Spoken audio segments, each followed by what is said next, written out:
Okay, for topic 3, we're finally going to do some problem solving with proportions. So we're going to take what we learned in topics 1 and 2 and merge them. Okay, so steps to solving proportion word problems. We need to assign a variable to an unknown value. So as we start setting up our proportion, we'll realize that we have one piece of information that's missing. That becomes your variable. We then write a proportion and we need to make sure the units line up horizontally. That's kind of key here. We cross multiply and essentially solve. And to solve, once we cross multiply, we essentially just divide by the coefficient of x on both sides. Okay. And then you can check your solution and make sure to write final answers with correct units. Okay. So example 3 here says solve each proportion, include correct units with each answer. Okay.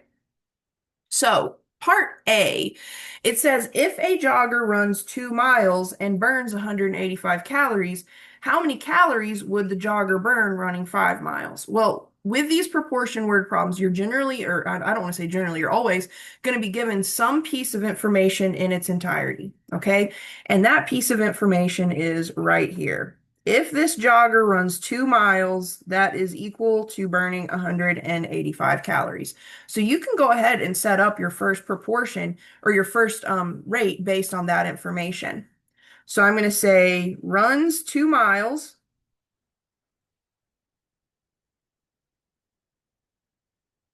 and that's going to be 185 calories burned. Okay. Now, the remaining portion of this word problem, they're going to give you half of the second ratio, okay, or the second rate. So the next part says, how many calories would the jogger burn if they ran 5 miles? So in this case, we know how many miles we're interested in. We don't know how many calories are going to be burned. So that's how we assign our variable. So I know that we're going to have a 5-mile run. But given that 5-mile run, how many calories would we end up burning based on this proportion of knowing that if we run 2 miles, that's 185 calories burned. So in this case, we let X equal calories burned. Okay, and now we have a proportion that we can solve. So we just have to cross multiply and solve, and then just make sure to include the correct unit with your final answer. So when I cross multiply, I'm going to get 2 miles run times X calories. So I'm just going to write that as 2X. And then I have 5 miles run times 185 calories. So I'm just going to write that as 5 times 185. We can use the calculator for side work only. Okay, so we still have to show our steps. And right now we've shown our steps. We need to figure out what 5 times 185 is. So let's go to the calculator. So 5 times 185 is 925. Okay. So that gives me 2x equals 925. And at this point, once you've completed whatever multiplication is on, in this case, the right side of my equation, I can then undo what has happened to my variable. I have multiplied my variable by 2. I undo that with division. So I divide on both sides. Okay. Well, 2 divided by 2 is 1. 1 times x is x. And then if I can figure out what 925 divided by 2 is, I can figure out how many calories I would burn running 5 miles. So 925 divided by 2, and we get 462.5. So remember 462.5. So X equals 462.5 calories burned on a 5-mile run. Okay. So I think these proportion word problems, they're definitely not the hardest ones you're going to see. You know you're setting up ratios. You know you're going to be given one ratio in its entirety. The other one you're going to be given half of. And then we can use our tools for solving to figure out the missing value. Okay?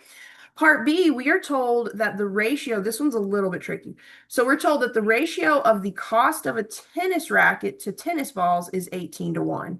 So let's think about what that means. That means for every $18 I spend on a tennis racket, I'm going to be spending $1 on tennis balls. So we can say something like $18, and then we'll just put tennis racket in parentheses. And for every 18 I spend on my tennis racket, that leaves me $1 to spend on tennis balls. Okay, so we know this. This is given to us straight up, okay? It then says, if the cost of a can of tennis balls is $5.35, what is the cost of the racket? Okay, so in this particular case, we know the total cost of the tennis balls. We have that a can of tennis balls is $5.35 for tennis balls. So that tells me I'm going to be spending X dollars on a tennis racket. And what we need to make note of is that we're going to let X equal the cost of the tennis racket. And now we can just cross multiply and solve. So when I cross multiply, I get X times 1. So 1X is just X. And then I get 18 times $5.35. So 18 times 5.35. And this one actually ends up only being one step because the coefficient on X ended up just being a 1. So nothing really to do there. So the side work that I need my calculator to do is 18 times $5.35.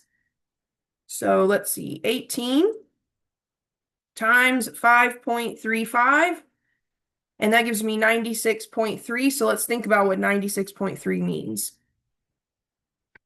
So when I did my math, I get X equals 96.3. Well, remember, X was the cost of the tennis racket. So we actually need to write this as money. So dollars and cents. And remember, cents, like dollars and cents, we always get 2 decimal places. So go ahead and add that 0 after the 3, and then make sure you add a dollar sign. And then it's nice if you add an extra little description. So we would say $96.30 for the tennis racket. And there you have it. So again, not the hardest type of problem solving you're going to do. You just need to really take your time, set up your proportion correctly, and then it's pretty easy going from there. All right, part C, it says a recipe calls for 2.5 cups of flour to make 2 dozen cookies. So this is what we just absolutely know. This is our complete set of information. So we get 2.5 cups of flour. So you can either write it 2 with like the 1/2, or you could write it 2.5. Either one is fine by me. I will tell you though, if your fraction ends up being a fraction that repeats, you want to leave the fraction in the work. But 1/2 is the same as 0.5 and it terminates. So I could write the system as just a 0.5. So I have 2.5 cups of flour, and that makes 2 dozen cookies. Okay. Now, the second piece of information, we're only going to be given half of what we need. So we are asked, how many cups of flour? There's like a bug in here. I have my doors open and the bugs come in at night. It's horrible. I don't have screens. Okay, so we're told how many cups of flour would we need if we wanted to bake 15 dozen cookies. So we know our units have to line up horizontally. So since I have dozens of cookies in the denominator for my first rate, I need dozens of cookies in the denominator of my second rate. So that tells me that in this case, X is going to equal the cups of flour.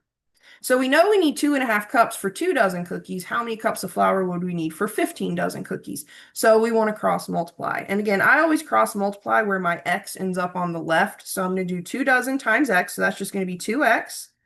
And then 2.5 cups of flour times 15 dozen. So that just ends up being 2.5 times 15. So we can let the calculator do the side work of 2.5 times 15. So let's see, 2.5 times 15 gives us 37.5. Okay. So I have 2x equals 37.5, and now I need to undo what has happened to my x. My x has been multiplied by 2. I need to undo that. And in math, we undo multiplication by dividing. So on the left, 2 divided by 2 is 1. 1 times x is x. And then we can use our calculator to do our side work of 37.5 divided by 2. So 37.5 divided by 2 gives us 18.75. So let's think about this. So we get 18.75 cups of flour to bake 15 dozen cookies. Okay, so that's our final answer. But a lot of times when you're dealing with like cups of flour, cups of sugar, and you're dealing with baking, you wouldn't necessarily write this as a decimal. Okay, So you might see this as 18 and 3/4. So 3/4 is the same thing as 0.75. So 18 and 3/4 cups of flour. And I know that because if I take 0.75, I can rewrite that as 75 over 100. Two decimal places, two zeros, and a power of 10, and then I can reduce it, and that gives me my 3/4. Okay? So just know that you may see an answer as 18 and 3/4 cups instead of like 18.75 if you were working in some kind of online homework platform. Okay? All right, finally, part D. A meteorologist reports that the ratio of snowfall in January to the total snowfall for the average winter is 2 to 5. So they're basically saying for every, let's say, 2 inches of snow that we get in January, we could expect 5 inches for the entire winter. Okay. So that's our first piece of just flat out given information. So I'm going to say 2 inches, and then I'm going to put January is going to be compared to 5 inches for the entire winter. Okay. So that's the rate. We know this flat out. We were given this in its entirety. The next piece of information is going to only be halfway there. So it says if 35 inches have fallen in, or 34, excuse me, if 34 inches have fallen in January of the current year, find the predicted total of snowfall for the entire winter. First of all, move. Who wants to live anywhere with 34 inches of snow in January, number one? But with all that said, let's do some predicting. So we're told that we get 34 inches of snow in January. That needs to be the numerator because the snowfall for January is the numerator. And then the denominator is going to be X. And let's tell our reader what X is. X equals the snowfall for the entire winter. All right, and now we have something we can solve. So I cross multiply and I get my 2 inches of snow in January. That's going to equal 2 times X. So 2 inches in January times X is just 2X. 5 inches for the winter multiplied by 34 inches in January is going to equal 5 times just 34. So I get 2X equals, well, 5 times 34, if you can't do that one in your head or if you don't want to do side work, the calculator can do the side work for you. So we had 34 times 5, which is 170. So again, sorry for the back and forth, but this is the technology we have and we're happy for it, so we use what we got. So we get 2x equals 170. Now I need to undo the multiplication of the 2 and the x, so I divide both sides by 2. 2 divided by 2 is 1. 1 times x is just x. And finally, we can take 170 and divide it by 2. And that tells us we would be getting 85 inches of snow for the winter. So we could expect 85 inches of snow for the entire winter. And for me, that's about 85 inches too many. I hate snow, so I would definitely not live in this particular climate. Okay, so there you have it. That is problem solving with proportions. Again, I've said this a couple of times. I don't think these are the hardest word problems to set up. You know it's going to be a proportion because you're given one full piece of information and then a similar piece of information, but only halfway. So you use that to set up your proportion, and then we cross multiply and solve. All right, so there you have it. That is problem solving with proportions.